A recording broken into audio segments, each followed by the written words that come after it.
Yes. Scale of 1 to 10. How are you ranking Ken Holland's deadline season? Deadline season from 1 to 10. 10 being A+, I love him, kisses. Mwah, Ken. 1 being fire him tomorrow, Jeff. Well, I have been at 1 this season. You have been. You've been walked off that ledge. I will give him a 7. I think a 7 out of 10 is fair for Ken Holland. He added 3 pieces. Yes, it's very clear that there is one spot on this team that needed to be upgraded. And it was probably adding a different defenseman outside of Cody Ceci. My argument will be, and has been for the last maybe week or two, who did you want? They tried to get Tanev. Calgary said no. Walker wasn't what they needed. Nope. And it clearly the Nashville Predators weren't selling. Who is next? Joel Edmondson? Like, what's the, you know what I mean? Like, it's just like, you may as well just keep CC at that point, and I get it. But 7 out of 10 is good. You get a versatile player in Adam Henrique, who has, by the way, more points than Tyler Toffoli this season. He can play center, play on the wing. I think this team's going to be completely fine. People are saying Nick Jensen. Was he really that available? Someone Frank's list. Washington didn't even trade Pacioretty. I just don't think as many people were available as we all seem to think there could have been. I think what Holland did was perfectly fine. Sure, it's disappointing to see what the Thomas Hurdles did. The Vegas Golden Knights did getting Thomas Hurdle, but like, it is what it is. The Oilers didn't have an extra $9 million in cap space because one of their best players went on LTIR. So what's your number? 7. I'm going to be lower than you. What are you, a 6? I'm a 4.9. 4 point. Oh, just pick a solid number. Just say 5. I wanted to come in. So I was going to say 5, but then I was thinking through what the words that would come out of my mouth in my defense of my number. And I love, somewhere between like and love, the moves he did make. Yeah. Adam Henrique, the value they got in that deal, Henrique, high-end rental. Okay, you have to part with your first, and I give him credit for only giving up the 1st, a 4th, and a 5th, getting the money retained twice, and then saying, hey, I want the 7th, and I want Sam Carrick. It's like, okay, you found a way to extract as much value out of a trade for a rental as you could. Good trade. An A grade for me. This trade is an A grade. Okay. Troy Stetcher. Love it. Good deal. Again, as much as you can love a 7th defenseman. Yeah.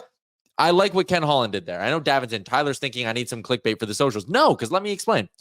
As much as I love what Ken Holland did, I hate what he didn't do. So what didn't he do? I said at the beginning of deadline season, 3 ads. You need an A ad, a B ad, and a C ad. If your A ad's going to be on the blue line, you need to get a B level winger and a C level depth piece. If your A ad's up front, you need to make either a second big forward ad and then shore up the D on defense and say you're going all in with forwards. In my opinion, they got an A ad in Henrique. Mm-hmm. You did that. That is good. I like that. Carrick and Stetcher's a C. Carrick's a D, maybe a C. I would say they're both C's. There was no B ad. Corey Perry? No, don't care. You got him for free. That's found money. Okay. You don't get to use. I don't think you can use that as a deadline ad. He fell into your lap. That's gravy for me. Okay. And also Corey Perry is a bottom 6 winger. I don't think he's a B ad. I'm sitting here, and part of my frustration and the reason I go with 4.9, and maybe I'm being too hard on him. Okay. And I'll have another counterpoint on this to myself in a second.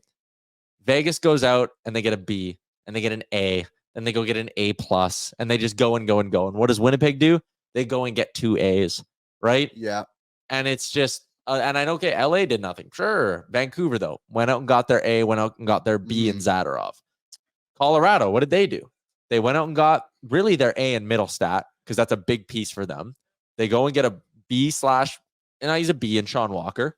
And then they went out and got their C in Yakov Trenin. And then they went out and got a C in Brandon Duhaime, who's probably a higher end C if you're grading out the quality of player. Like, they added and added and added and added.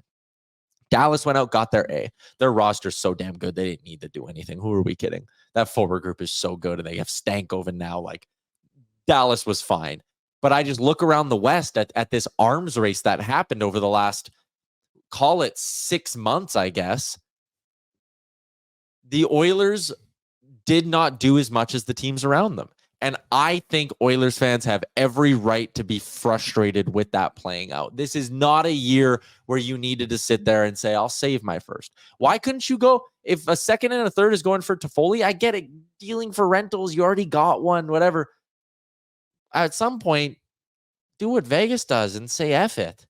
Yeah, when do we get to be that team? When do we get to have that moment as a fan base? We got Ekholm last year. One move. He was the best player but that wasn't an effort. That they gave up a decent amount for Ekholm. They gave up their one of their top prospects, a first round pick, their quarterback to their power play, and whatever. What was the other one? Third, whatever it was. But again, it was got the best player available. It was the one move. Vegas went on and did 3. Yeah, like Vegas went. And again, like this year, in the moment, do you not think there was more for Ken Holland that he could have done? Yeah, I do. That's why I left room for the 3 points that I didn't get. So you think 4.9 is too harsh? I don't think it was a perfect deadline by any means. I don't even think saying a 5 is like too difficult to say either. Yeah. But like, I don't know. Like this team won 16 in a row. They won 8 in a row. They won 5 in a row. We're just sitting here acting like this team is dog shit. I'm not acting like this team's dog shit. But just like a lot of people, it's just like this team's really good. The Oilers are a very good team. Yeah, no doubt flaws. But they've also beat Dallas this season. They've beat Winnipeg this season. They've beat Vegas this season. They beat all these teams that everyone just seems to think they're significantly worse than. The Oilers are a very good hockey team. And just because they didn't replace Cody Ceci doesn't mean they're not great anymore. You know what I mean? Like, just because if they didn't lose last night, I bet we're all having a completely different conversation today. I honestly, truly believe that. We're just riding the waves of the emotions of this team. I would have loved to add in a Jordan Eberle, a Toffoli, or something like that. I think they probably needed to do that. Yeah. But Jordan Eberle re-signed. It's not like someone else went and got him. Tyler Toffoli would have been a great ad. Don't get me wrong. And they didn't give up a lot for him, which is where my frustration comes in. That wasn't an exorbitant price to pay. Okay, I want to come onto your side a little bit. Someone said we're getting heated, so we'll team up a little bit. I'm ready. You're ready to go. I got another show to do in 20 minutes of the same arguments. Okay, so let me just go into some of these messages, okay? Mad Rock. Face it, 29 is not re-signing back to the Oilers. Dumb. B-Max, love you. You watch the show every day. Edmonton first-round exit confirmed. Dumb. Steve Faccio, brutal moves, better to do nothing. And again, I'm not calling these people dumb. I'm just saying these reactions are just, they're too far skewed the other way. Maybe I should be nicer. I'm sorry. But like, Steve, brutal moves, better to do nothing. Come on. Come on. I'm fully on board with giving Ken Holland credit for what he did do. I just would have liked to see just push, a little more of a push. Just like fair. I want this team to be so painfully all in. Vegas doesn't have a first round pick until for 3 years, 2028 or some shit like that. Like, that's a team that is sitting there going, our sole mission is to win a Stanley Cup. And I agree. And on one end, I know you keep an eye on the forward. Sure, great, fine. But I just wanted to see this team put their foot down and say, this is our year no matter what. We're going to be the team to beat.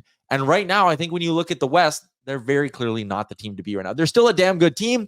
I still think they could probably beat Vegas in round 1. I don't think Vegas is going to be playing Edmonton in round 1. Vegas might not. They might be a wild card. By the way, everyone, Vegas is 8th in the Western Conference. They kind of needed to do this. Their next 3 games, vital. Detroit, Seattle, Calgary. Yep. They're in a playoff race to be in the playoffs. The Oilers are in a race to win the division.